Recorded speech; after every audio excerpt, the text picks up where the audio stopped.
ফ্যাসিবাদের পতন হলেই হবে না, ফ্যাসিবাদ যাতে আবারও ফিরে আসতে না পারে সেই লক্ষ্যে রাষ্ট্র সংস্কারের মাধ্যমে নতুন করে বাংলাদেশকে গড়তে হবে বলে মন্তব্য করেছেন জাতীয় নাগরিক পার্টি এনসিপির আহ্বায়ক নাহিদ ইসলাম।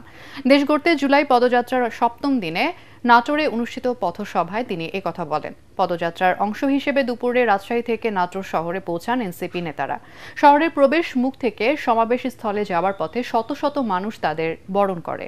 বৈষম্য বিরোধী আন্দোলনের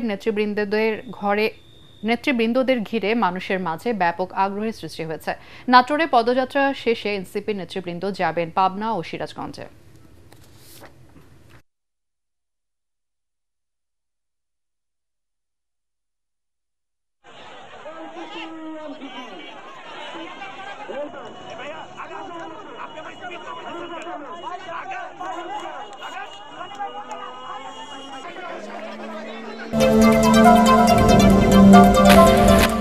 সাম্প্রতিক সময়ে আন্দোলনে অংশ নেওয়া কর্মকর্তারা দায়িত্বশীল আচরণ করলে ভয়ের কোনো কারণ নেই বলে জানিয়েছেন এনবিআর চেয়ারম্যান আব্দুর রহমান খান।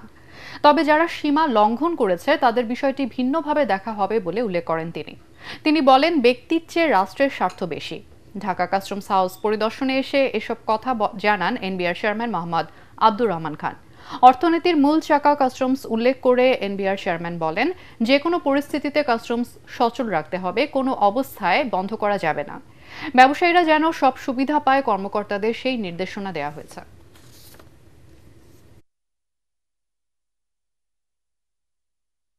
তারা সুষ্ঠুভাবে সম্পন্ন করে তাহলে আমি মনে করি না যে তাদের কোনো ভয়ের কোনো কারণ আছে। আর কেউ কেউ হয়তো একটু না, অনেক বড় আকারেরই যেটা আমরা বলবো সীমা লঙ্ঘন করেছে, সেটা হয়তো ভিন্নভাবে দেখা হবে। তবে সাধারণভাবে আমার মনে হয় না যে কারো কোনো ভয়ের কোনো কারণ আছে। এত টার্মোলের মধ্যেও কিন্তু রেভিনিউ তারাই আদায় করেছে। আগামী বছরের ফেব্রুয়ারিতেই অন্তর্বর্তী সরকার জাতীয় নির্বাচন আয়োজন করবে বলে আশা প্রকাশ করেছেন বিএনপি মহাসচিব মির্জা ফখরুল ইসলাম আলমগীর। সিলেট সফরে এসে সাংবাদিকদের কাছে তিনি এই আশাবাদ জানান। বিএনপি মহাসচিব বলেন, জাতীয় নির্বাচনের মাধ্যমে দেশে গণতন্ত্র প্রতিষ্ঠিত হবে, জনগণের প্রত্যাশা পূরণে দেশ আবারও সঠিক পথে যাত্রা শুরু করবে।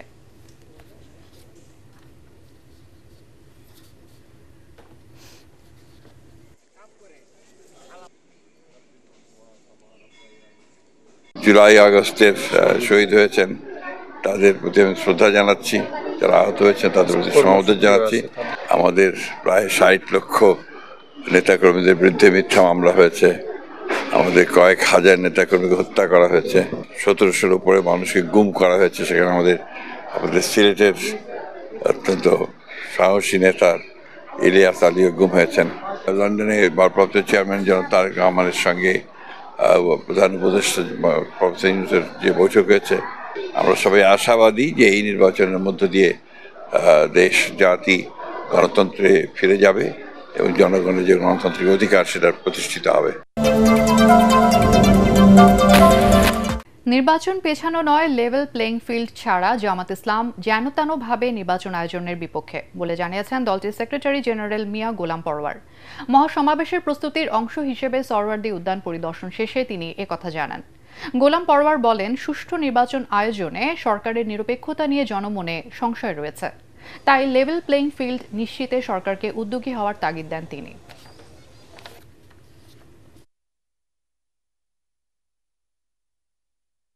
আমরা নির্বাচন পেছানো না করা এ ব্যাপারে কোনো বক্তব্য কখনো রাখি নাই।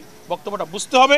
আমরা বলেছি, আমাদের আমির সাহেব বলেছেন নির্বাচন আমরা চাই, কিন্তু সেই নির্বাচন যেন তেন নির্বাচন না হয়। তো যেন তেনর অর্থই হলো কোনো দিকে প্রশাসন ঝুঁকে পড়বে, নিরপেক্ষ হবে না, আবার ইলেকশন ইঞ্জিনিয়ারিং হবে, আবার প্রশাসন জবরদস্তি করবে, কেন্দ্র দখল হবে। এই জাতীয় ইলেকশনকে আমাদের আমিরে জামাত মিন করেছে। জুলাই আগস্টে যা হয়েছে তা ছিল রাজনৈতিক বিরোধ, কোনো যুদ্ধ নয়, এমন যুক্তি তুলে ধরে আন্তর্জাতিক অপরাধ ট্রাইব্যুনাল আইনে শেখ হাসিনাকে সাজা দেওয়ার সুযোগ নেই বলে দাবি করেছেন তার পক্ষে রাষ্ট্রনিযুক্ত আইনজীবী আমির হোসেন। তবে রাষ্ট্রপক্ষের দাবি, ট্রাইব্যুনাল আইনের অপব্যাখ্যা দিয়েছে আসামি পক্ষ। উভয় পক্ষের শুনানি শেষে 10 জুলাই অভিযোগ গঠনের আদেশের দিন ঠিক করেন আন্তর্জাতিক অপরাধ ট্রাইব্যুনাল। বিচারপতি গোলাম মুর্তুজা মজুমদারের নেতৃত্বাধীন 3 সদস্যের ট্রাইব্যুনাল এই আদেশ দেন।